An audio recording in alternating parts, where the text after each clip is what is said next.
अस्सलामुअलैकुम। दरूद शरीफ पढ़िए को अल्लाहुम्मा सल्ली अला सय्यिदिना सल्लल्लाहु अलैहि वसल्लम। अल्हम्दुलिल्लाह આપણે છેલ્લા 6 વર્ષથી લોકોને ઉશર બાબતે મેસેજ આપ્યો, પેગામ આપ્યો. આમ તો ઘણા વર્ષોથી સ્ટેજ ઉપરથી ઉરસના મોકા ઉપર અથવા અતિક બાપુના ઉરસના મોકા ઉપર જ્યારે આપણી સફીરોની મિટિંગો થતી ત્યારે તો પેગામ આપતા જ હતા. લોકોની રૂબરૂ જવું ને ગામની મુલાકાત કરી ને એ લોકોને ઉશરનો પેગામ આપવો એ આપણે છેલ્લા 6 વર્ષથી શરૂ કર્યું. તો અલ્હમ્દુલિલ્લાહ જ્યારે જ્યારે આપણે લોકો સામે ગયા ને એને ઉશરનો પેગામ આપ્યો આપણે લોકોને, તો લોકો એની ઉપર અમલ કર્યો છે. ને ઉશ્ર એક બાબત નહીં, સરકાર દાદા બાપુ રહમતુલ્લાહ અલૈની જે તહેરીકો છે બાપુની, જે કામો છે એ તમામ કામના બારામાં જ્યારે જ્યારે જે ગામની અંદર આપણે પેગામ આપ્યો છે તો બધા અલ્હમ્દુલિલ્લાહ એની ઉપર અમલ કર્યું છે ને દુનિયામાં આપણે એના ફાયદાઓ જોયા છે. ઉશરની જ્યારે શરૂઆત કરી ને ત્યારે લોકો માટે આ એક નવો મેસેજ હતો, બરોબર, કે જે બારામાં કેમ કે ઓલમાએ કિરામે લોકોને વધારે નમાઝ, રોઝા, ઝકાત એના મસાઈલો તો બતાવ્યા હતા, પણ ઉશર તરફ આપણું ધ્યાન નહોતું. ને સરકાર દાદા બાપુ રહમતુલ્લાહ અલૈહ આપણને ઉશરનો તરફ ધ્યાન દોરાયું ને આપણે અમલ કરવાની શરૂઆત કરી. આપણે બીજે ક્યાંય વધારે આગળ નહીં, પણ હાફિઝ સાહેબનું જે ગામ છે મિતિયાળા, ત્યાંની વાત કરવી તો મિતિયાળા ગામની અંદર જ્યારે પહેલી વાર ઉશર માટે હું 2019માં કે 18માં એમ ગયો હતો, જુમાનો દિવસ હતો, તો મેં જુમાની અંદર ઉશર બાબતે બયાન કર્યું, લોકોને મેસેજ આપ્યો ને બધાએ અમલ કર્યો ને પહેલા વર્ષે એ લોકોએ આપણને 37,000 રૂપિયા ઉશર પેટે લખાવ્યા.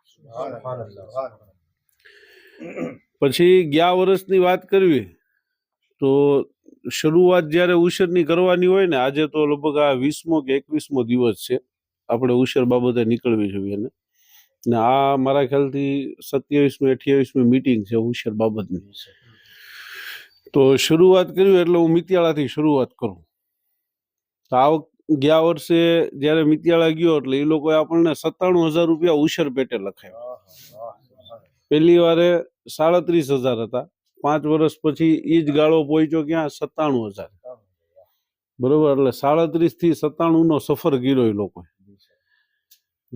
આ વર્ષની વાત કરી, આ વર્ષે 2 જુમા પહેલા જ્યારે હું એ જુમાની અંદર ગયો ને આપણે લોકોને ઉશરનો પેગામ આપ્યો, મસાઈલો બયાન કર્યા, સમજાવ્યા, એટલે આ વર્ષે એ લોકોએ આપણને છે ને 1,17,000 રૂપિયા ઉશરમાં લખાવ્યા. હવે ખેડૂત એ નહીં જ છે, જમીનો એ નહીં છે, દિવસે જુમાનો છે ને સમજાવવા વાળો હું જ છું. દર વર્ષે 6 વર્ષની અંદર 37 થી 1,17 નો એ લોકોએ સફર કર્યો. આ આંકડો અવડો મોટો થયો. એક ભાઈ છે, એમને હું બહુ સારી રીતે, મારા દોસ્ત છે, હું એને ઓળખું છું, એટલે એને પહેલી વાર છે ને મને 500 રૂપિયા ઉશરમાં લખાવ્યા હતા. આ વખતે એ ભાઈ મને 10,000 રૂપિયા ઉશરમાં લખાવ્યા. એટલે મેં એને પૂછ્યું, મેં કીધું આ જે તમે 500 થી શરૂઆત કરી હતી ને અત્યારે તમે 10,000 પહોંચ્યા છો, તો આની અંદર તમને એવું શું દેખાણું? એટલે એણે મને એવું કીધું, મને કે બાપુ કે આની અંદર ઘણો ફાયદો દેખાણો. જ્યારે આપણે ઉશર અદા નતા કરતા કે તો એ સમયની અંદર કે આપણે વેચાણ ઘણું કરતા હતા, પણ જે પૈસામાં જે બરકત હોવી જોઈએ એ બરકત કે ઘરમાં દેખાતી નથી. પણ જ્યારથી ઉશર અદા કરવાનું શરૂ કર્યું ત્યારથી કે બરકત દેખાવાનું શરૂ થયું. થોડા પૈસા મહિનો કપાઈ જાય. એક તો એ બરકત દેખાણી. બીજા નંબરની અંદર કે વીઘાની અંદર જે આપણે ઉપજ આવતી હોય, કોકને 15 મણનો વીઘો આવતો હોય, કોકને 17 મણનો આવતો હોય, તો કે એ દર વર્ષે છે ને કે મારે વીઘાની જે ઉપજ છે ને કે એમાં વધારો થાય છે. એટલે જેટલું આપણે અલ્લાહની રામમાં આપવી છે તો એનું 10 ગણું, 70 ગણું, 700 ગણું આપણને આપે જ છે.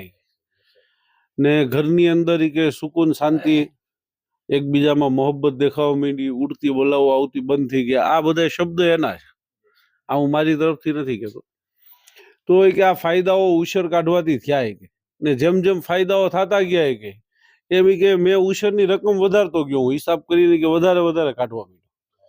તો હવે લોકોને આ વસ્તુ નજરની સામે આવી ને આવું એક ગામ નહીં, લગભગ આપણું મેરિયાણાથી લઈ ને કુંભણ લગી વ્યાજ આવી ને તો આપણા જેટલા ગામો છે એ અલહમદુલિલ્લાહ બધાય બહુ સારી રીતે ઉછેર અદા કરે છે.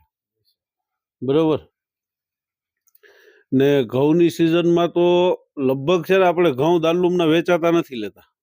આપણા જે ખેડૂત હજરાત છે ઈ ખેડૂતો જ આપણે દારૂમના 600 દીકરા દીકરીઓ પ્લસ બીજો સ્ટાફ એટલે 700 જણાનું ડેઈલી બને, સવાર બપોર ને સાંજ.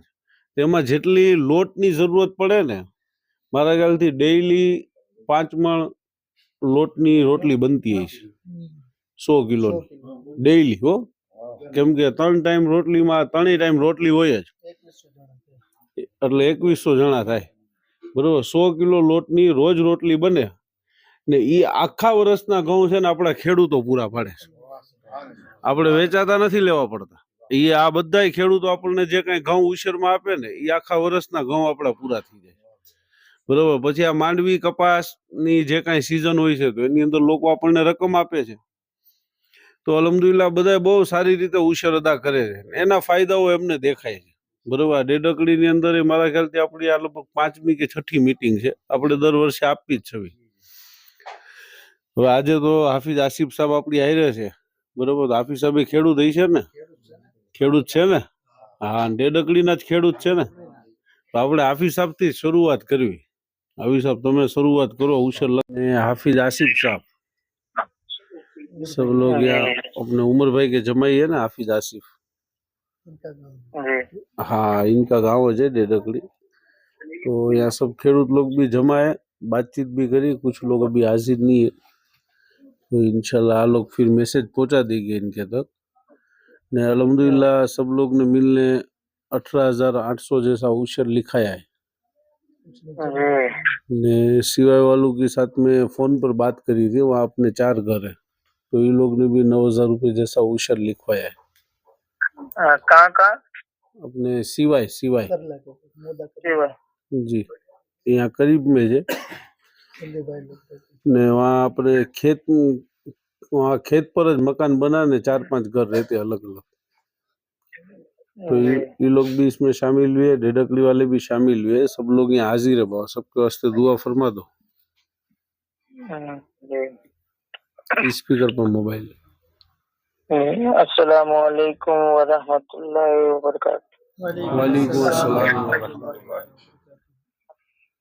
अल्हम्दुलिल्लाह वसीम बापू, तमाम सादात उलमा, हाफिज अकबर साहब, બીજા અન્ય ઓલમાએ કિરામ આગેવાનોને હાજરીમાં જે નેક કામની વાતો થઈ, ઉશ્ર અદા કરવાની વાત થઈ અને ઉશ્રમાં લખાવેલ તમામ ભાઈઓ અલ્હમ્દુલિલ્લાહ બધા ખુશનસીબ છે કે અલ્લાહના ફરમાન ઉપર આપણે અમલ કરવાની તૌફીક મળી।